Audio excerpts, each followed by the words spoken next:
Being at threat of redundancy. Are you in a position where you think redundancy could be on the horizon for you, but you don't know whether it's going to come through or not? You don't know if it's just all in your head. You don't know whether there's any reality behind it. Maybe you've heard chatter, maybe you've heard rumours, and you want to get a better understanding of whether you are really at threat of redundancy. Well, that's what I'm going to explore in today's video.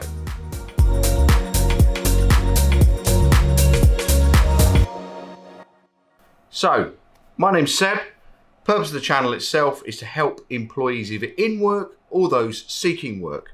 The channel aims to cut between all of the nonsense there and give you the real reality of what is really going on.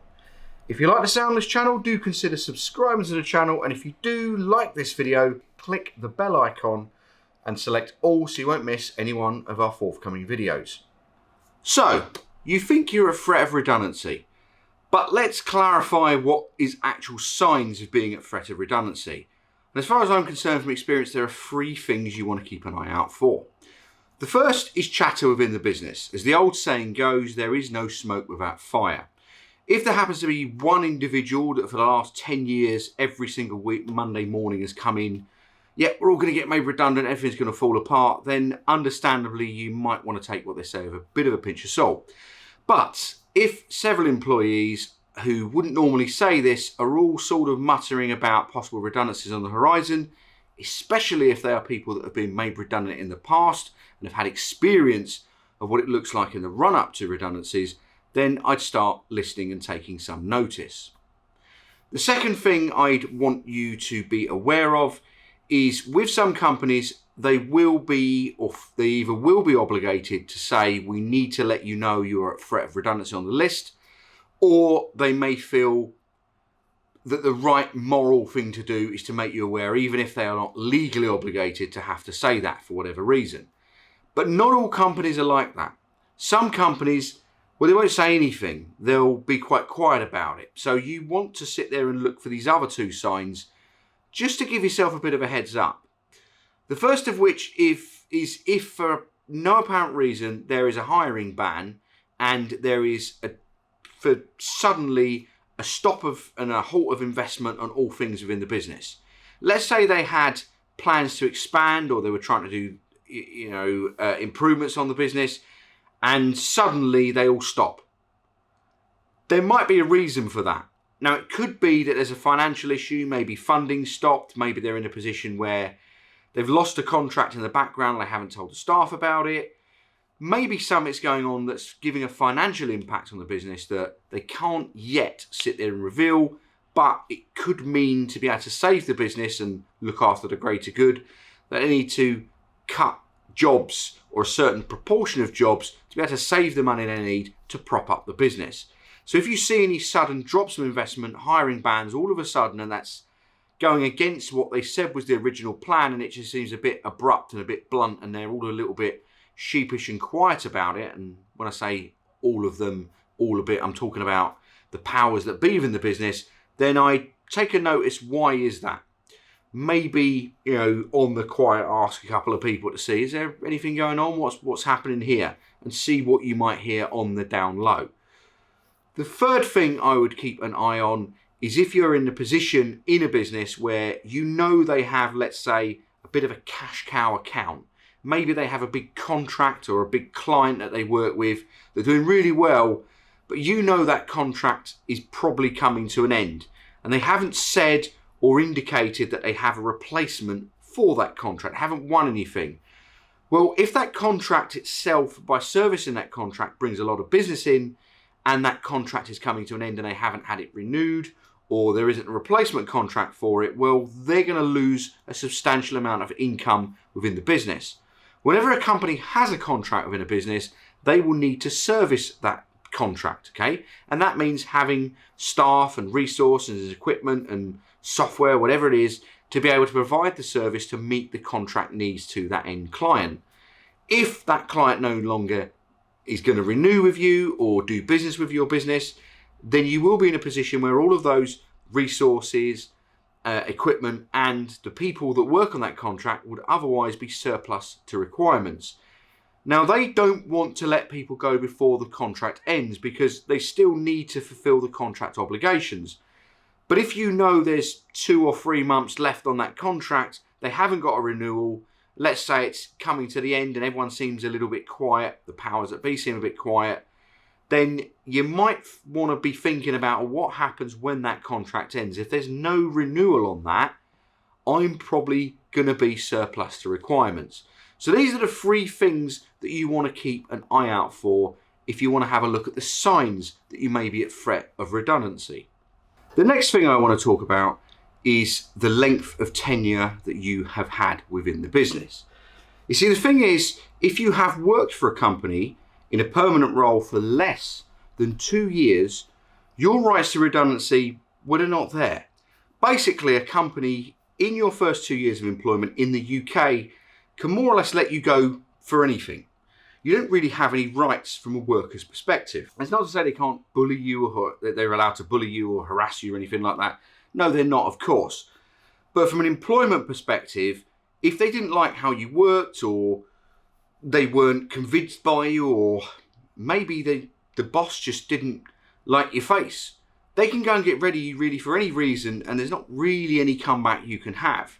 It's only after you've been employed with a company for 2 years that rights start coming into place, where if they wanted to let you go, they have to give you a redundancy package.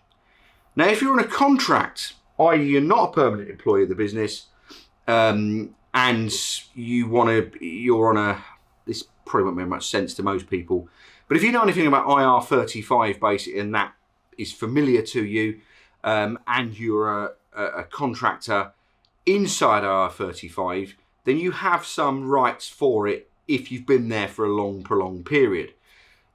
That is probably a niche instance, so I don't want to go too much into this, but we have done videos on IR35 before. I'll put a link in the description, and it explains a bit about it if you wanted to know that. But basically, I want to stick to if you're a permanent employee for the purpose of this video. And if you're a permanent employee, just to clarify, that's worked for a company for less than 2 years, they don't have to give you a redundancy package, is the long and the short of it. If you work for a company for 2 years or more, then yes, they do need to provide you with a redundancy package if they are going to make you redundant. However, dependent on how long you have worked for the company, that can differ quite wildly, and how much money you will get. And also, it will depend on things like seniority, salary package, other things within your package, to depend how much that redundancy package could look like. So for example, if you've been at a company for 25 years, you're a senior manager on a significant package, and they want to make you redundant, then you're probably entitled to a fair whack of money. If you've been at the company 2 years, 3 months, and are in a junior position, then don't expect life-changing sums of money here. You might get a fairly pitiful amount that's not really going to make much difference in terms of your monthly bills even. So you have to bear that in mind, that it really, for redundancy to be of value, you're probably looking to have been at the company a good, I'd say 5, 6, 7 years plus to have noticed a decent amount of money and be in a reasonably good position for it to make that much difference or notable difference in your bank account. If at this point of the video you're thinking, I've never been made redundant before, I don't really know how this works, could you do a video, Seb, on how redundancy works? Well, good news, we've already done one. If you want to go and view that video, and it's had quite a lot of people watch it, I'll put a link up there, and there'll be a link in the description below. So check that video out if you've never been made redundant and you want just to get an understanding of how the whole thing works. So you can put your mind at ease.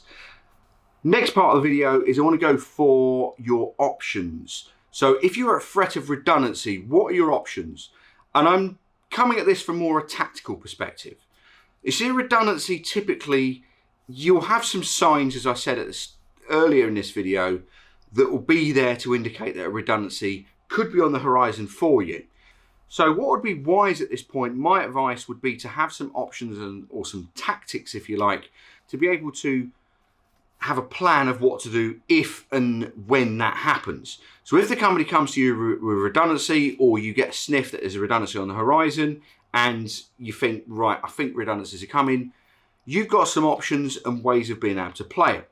So these are the options that I would recommend, and this is not for definite. You don't have to do these things, but the purpose of this part is to give you some advice if you come across those situations, what I would do if I was in those circumstances.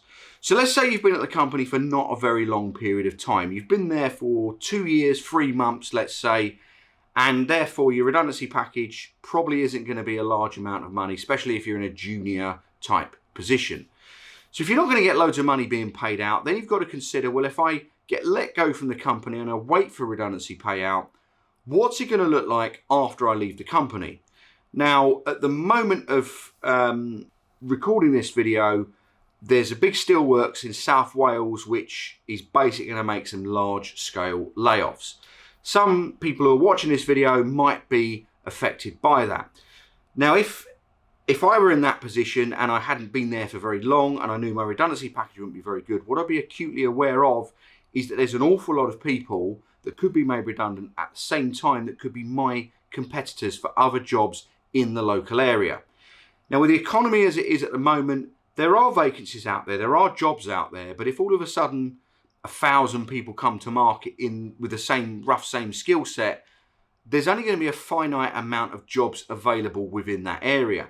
So if you got let go and there's a bunch of other people that let go at the same time, they have a better skill set than you, they are probably going to be able to walk into a job with less training than you, where are you going to rank in competition against those people if you are going up against them for other jobs?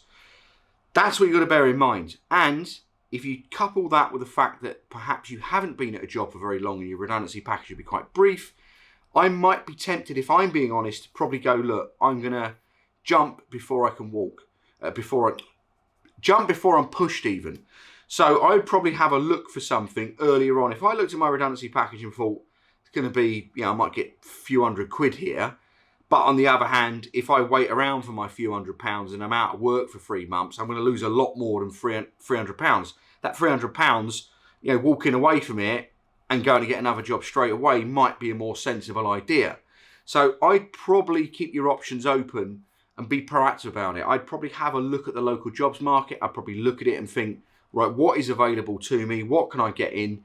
And probably have a look for a few things before the mass wave of people coming to follow. But that really goes for anybody whose redundancy package, if they were to be made redundant, will probably be quite small.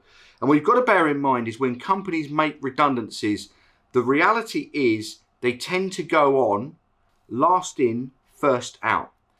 What this means is the people that are in and have been there for the least tenure, so the most recent joiners within that business, are the people that they tend to let go first. Mainly because if they do have to pay them off, it will be a small amount of money, or they wouldn't have been there long enough to be able to be eligible for a redundancy package, i.e. they have been there for less than 2 years. So if you've been in a company for less than 2 years, your value to that company is quite small, and the amount of payoff that they would have to pay you to let you go is also quite small. So you'd probably be at the higher threat of it. Whereas if an employee has been at a company for 10 years plus, then the reality is that company's probably got to pay more money to pay them off. And also, if they still needed to retain workers afterwards, because they're an experienced employee, it would be more of a cost to the business to get rid of that person. So you may think, actually, I'll keep that person on board. The other bit of advice I'd have, which no one's going to sit there and say to you, but I will, is if you are, let's say, coming to the end of your career, you're in your 60s, let's say, no one's going to sit there and say to you, right, you're a bit older, if we kept you on, you could be retiring in a couple of years and we could be out of pocket. They won't say that in all honesty, we have to take that into account. They won't say those things because it will get them in a lot of trouble. But the reality is, if you are older and you know that even if you've been with a company for a while, if you didn't get made redundant, the company's going to be acutely aware that you're probably going to be retiring at some point in the future. So if they let you go, and they kept younger guys that are more likely to be with the company for longer, it'll be a safer bet for the business. So if I was older, if I'm 59 onwards, let's say, certainly 60 onwards, I'd probably have my ear to the ground and possibly have a look for other options, unless my payout was significant enough for me to go, right, well, I've got my time basically to be able to have a few months in the bank. If you've got 3+ months in the bank worth of cash, then I might be willing to go, right, okay, with that redundancy package, it's worth me staying because I'll be covered and it will be safe. But if you don't think that's the case, then I would be a little bit worried and probably keep my eye out if I was older. So I'd work out the maths of what you're likely to get, but just be honest about the situation, because your employer is no way in a million years going to tell you that. Also, if you've got any health problems, things like that a company has to make allowances for, that makes it more difficult for them, again, they're never going to tell you that they're going to give you time, that they're going to treat you differently, but they will treat you differently if it's a cost of the business. So let's just be honest about it, okay? What other options have you got? So let's say you've been at the company for some time. You know you have a redundancy package in there and it's decent. I would still make sure that if I'm going to wait for that redundancy package, I'd be aware of how much competition I'm probably going to have in the local area for jobs. If you work for a really big company and there are going to be a lot of layoffs all in one go, and the area hasn't got probably loads of employment prospects, you do have to bear in mind that there will be a risk that you need to weigh up by waiting for your redundancy package. If it is enough money to keep you going for 3 months without a job, then you've got enough money to ride out the storm, and I'd probably wait for your money. On the other hand, if it's not going to be enough money and there's a lot of competition in the area and it could mean you're out of work for so long that then you could have financial difficulties by just waiting for a quick payoff that isn't going to be able to support you on a longer term, then I might think about having a look for a job and jumping before I was pushed. If on the final bit of it, final option, if you're in an area where the company you're working for isn't a massive company, if they made layoffs, if the company went under, for example, and you got let go, the reality is with the amount of employees you've got, there are more than enough jobs in the local area for you to be able to go for and take a redundancy package, then great. Okay, medium-sized businesses, probably 200 people, this kind of size, you'll probably be fine unless all of you 200 people do exactly the same job and it's a real niche thing. Use your common sense on this. I'd have a look at the local jobs market just to get a bit of an understanding on job boards to see whether there's a fair amount of jobs doing what you do. So if you did get let go and you waited for your redundancy package, you're at least safe in the knowledge that you're probably fine getting another job fairly easily. If it's a busy town, city, anything like that, have a lot of companies that do what you do, the company's not particularly big, and the amount of people that are going to be at threat of redundancy that can do your job, probably the reality of it is there's not loads of them who would be in competition with you for those jobs. Then I'd probably wait for your redundancy package and I'd bide my time and then I'd go and find something. But I'd weigh up your circumstances, but be proactive about this. The key here is not just going, I'm going to see the golden ticket of a payoff. It's also to look at the bigger picture. If you take that payoff, at what cost is that going to be? If you can't get another job by the time your money runs out from that payoff or your savings, then what was the point in waiting for that payoff? So I'd consider your options, I'd be pragmatic, run them through, speak to your partner, speak to other people perhaps who've been through a redundancy before, and at least have a plan in place. So with that, I think this pretty much sums this video up. So hopefully I've answered some questions and given you some food for thought. If you do have any questions, do put them in the comments below. We will try to come back to you to give you answers to those questions. If you like the video, do give us a like. If you haven't subscribed to the channel, click subscribe, and we will see you for the next one. Thank you for watching.